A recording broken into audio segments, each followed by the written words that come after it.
Hey y'all, how's it going? It's Sway, and today we have demons coming into the Battlegrounds. So let's talk about all things leaving, everything coming in, what demons look like, what to expect. Let's go.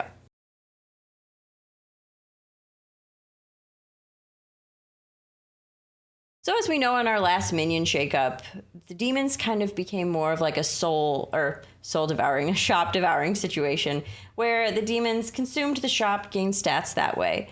Now we are seeing one whole strategy of playing demons leaving. So let's break down what's leaving. On tier 2, we are losing our piggyback imp. This is our 4-1 summoning unit that summoned another 4-1. This was a pretty good tempo.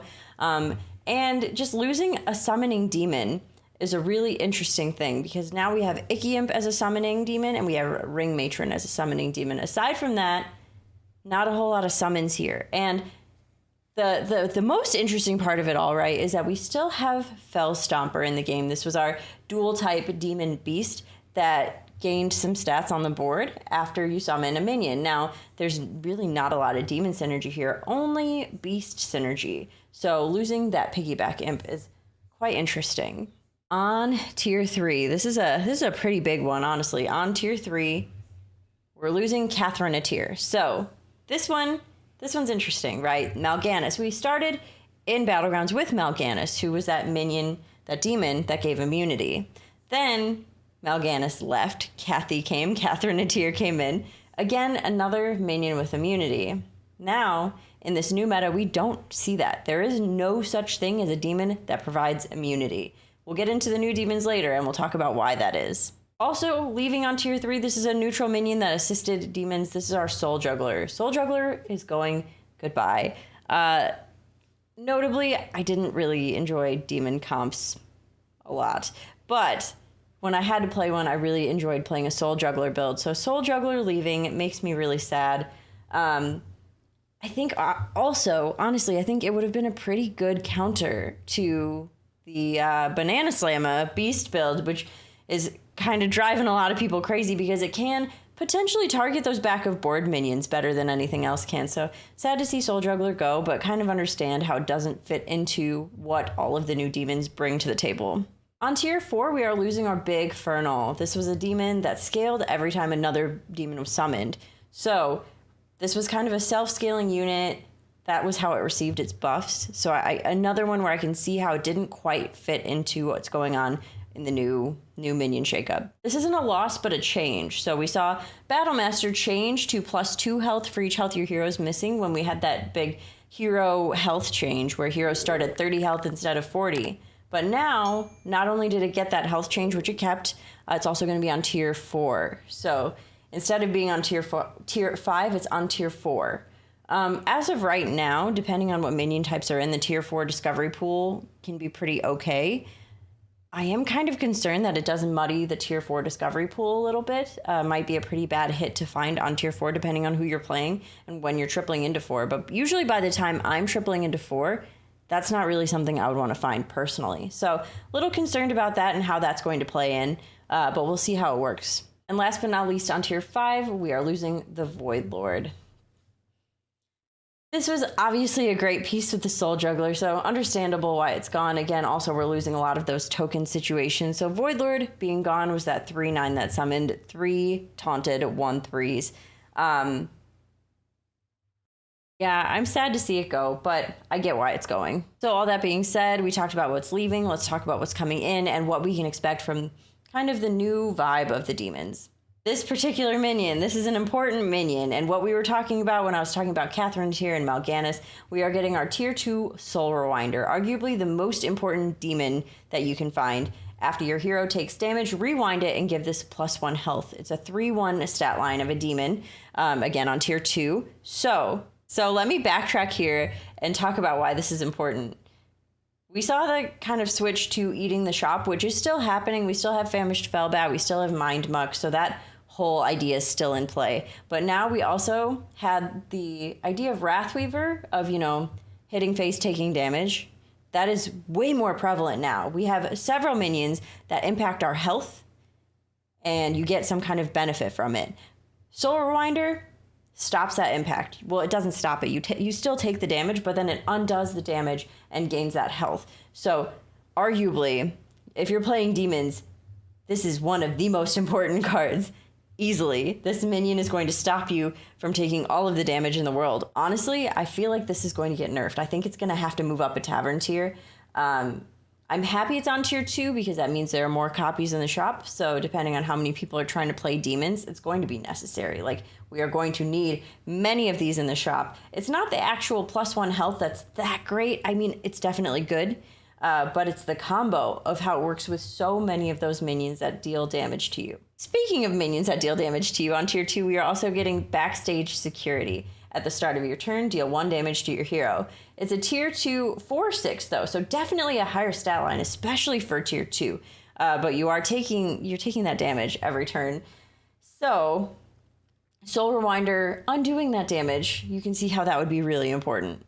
On tier 3, we have our Keyboard Igniter.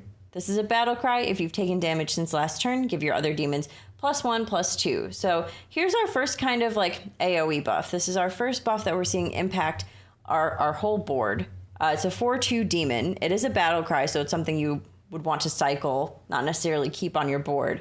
It's almost like Felemental, but only impacts your demons and a little bit higher of a stat line there. And it is on tier 3 as well. So, you know, you're given the option of finding a Felemental or a Keyboard Igniter. You can kind of make the decision on what you want to buff. The tempo on the Keyboard Igniter just sounds like it would feel really good to play, and definitely sell back pretty immediately. Like on an 8 gold turn, I would love to play a Keyboard Igniter and then play 2 more units after selling that back. Also on tier 3, we have, I'm going to butcher this, Malchazar, Prince of Dance.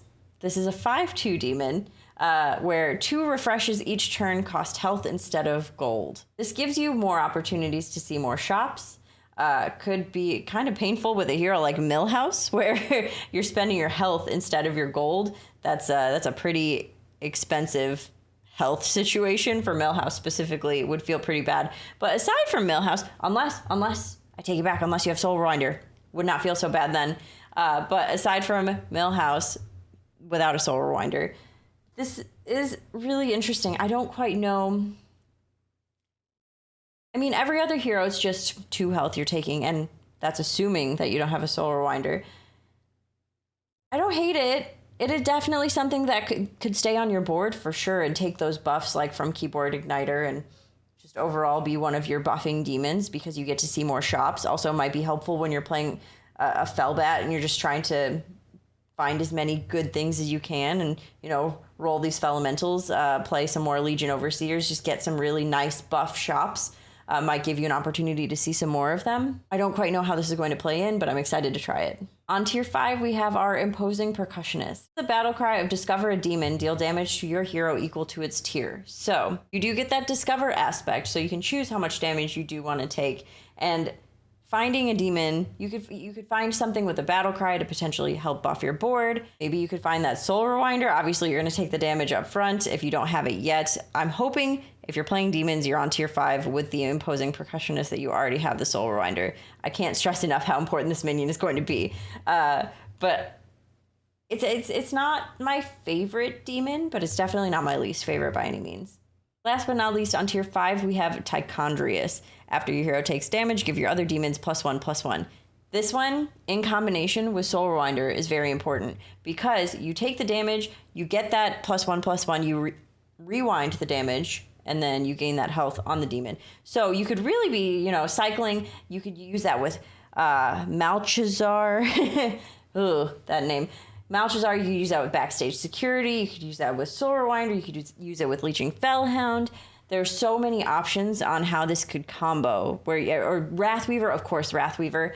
Lots of different combos there you can play. But I think those 2 minions together are very, very powerful and are going to lead to a nice, nice board buff. And does feel pretty good, too, because I feel like it feels good and bad. Because I think Felbat is going to be a little bit less relevant now because of, you know, these buffs that you have to your whole board. With, like, Keyboard Igniter, with Tichondrius, you're really able to buff all your demons, all your board with these minions without having to do a lot of getting this Felbat, finding nice shops to eat, and then you still only get the stats in the shop. So if you haven't played Felemental, if you don't control Legion Overseer, it's really not that many stats. Whereas if you're cycling with Tichondrius, you're getting a lot of value. Let's talk about what minion types are going to be good and bad to play against with demons. In terms of the good minion types, I'm kind of surprised. I don't know if I 100% believe this, but part of me feels like these are actually going to be good against beasts, especially those Banana Slamma beasts. Why? Because of the health buffs on the demons. A lot of the other new introductions and a lot of the other, minion shakeups are pretty heavy on attack that we've seen so far. We've gotten one cleave in with pirates. However, pirates are just massively, very attack heavy.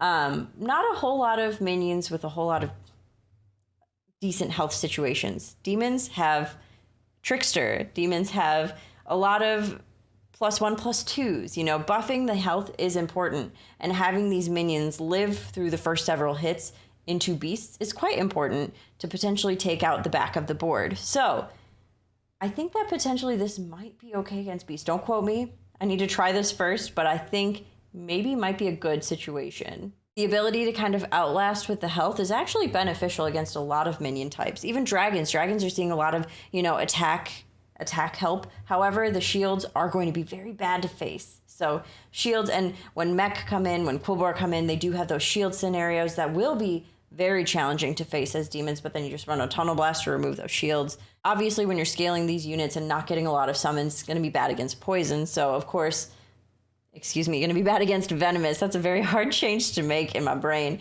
Going to be bad against venomous. So, of course, Murloc, maybe not the best situation. Undead, potentially not the best. Depending on what kind of undead board it is, could be pretty good into what demons are capable of. In general, you have this large units bad against summoning large units. So that's why I was kind of iffy on the beasts. I'm thinking about it, and I'm hoping that potentially just the health overall on these demons is going to be able to get through. And also, you do have a lot of really early scaling with the Wrathweaver, with having a 4/6 on tier 2. There's a lot that potentially could be really good to just get through the early part of the game and move on to the late game before a lot of other people are there, In terms of heroes that would do well or not so well with demons, of course, Millhouse we brought up with Malchezaar, spending 4 health every turn on 2 rolls doesn't feel so good. I mean, it feels nice to be able to see more shops, but without a Soul Rewinder to undo that damage does not feel so great. And of course, anything with that economy aspect of a hero. So we talk about this often in all of these videos. We talk about the summoning versus economy kind of very, very, very derivative dichotomy of something that's good at getting value from minions versus something that's good at having these minions and making them better. Of course, the minions that are good at getting the value, as opposed to the minions that are making better minions like the Deathwing, the Greybow, that would not be so good because the whole juggler aspect of demons is pretty much gone. Not a lot to summon here. So anything that you can cycle a lot of, get the value from, continue to do so. I really like. I honestly think Bran is going to be very beneficial with demons now, which wasn't so much the case before. Definitely now, for sure. There were the moments like the Mind Muck. Of course, Bran's going to be better with. Bran's great with Elemental. Bran's great with Battlemaster. But I think that there's much more of a place on this board for Bran than there used to be. Not necessarily permanently, maybe just a mid-game situation. But aside from that, definitely economy heroes will do very, very well. And I mean, we still have Mecha Jaraxxus. Mecha Jaraxxus still gives those Reborn, Taunt, Wind Fury situations. So that's tech. That is massive tech. So if you have a very large demon with Wind Fury, you're going to get through someone's board much easier than otherwise. And I mean, if Naga in the game, you cycle a Glow Scale, it's basically like a Cyclone, but demon. So that feels pretty good. There are definitely some outs here. I can't believe I'm saying this, but I will very likely be playing a lot of Wrathweavers later today, and I'm sure a lot of other people will be as well. I'm excited to try the power levels here, because I don't think I can very properly visualize them until we're getting going. And we do need to find the correct units, I think, to really get the value on demons. This feels like one of those minion types that can absolutely scale out of control. And you could play, honestly, you could play like a tier 1 situation with Wrathweaver, Soul Rewinder, and just keep it real memey and just never leave tier 1 until the very end of the game, and just make sure you triple into a Soul Rewinder, and then why do you even need to leave? You just get Wrathweaver, you cycle demons, and you just do nonsense, and that sounds pretty fun. But of course, there are reasons to leave because of, those really nice high value tier 5, tier 4 units. So we're going to try those as well. I may try the silly stay on 1 situation. Sounds kind of fun. Something you couldn't accomplish in the past because the immunity lived on tier 3, but now it lives on tier 2. So that being said, I think that that actually could be super fun. Yeah, I'm going to try that for sure tomorrow. And if any of you try it and have success with it, let me know, because I think that could scale out of control very quickly. Yes, it's a meme. It's such a meme. Okay, that being said, we have demons coming in a little bit later today. I'll be streaming on Twitch at 1 p.m. Eastern to play some of the demons, so I hope to see you all there. Otherwise, we'll see you later over here for some demon gameplay. Thanks so much for watching, everyone. Bye.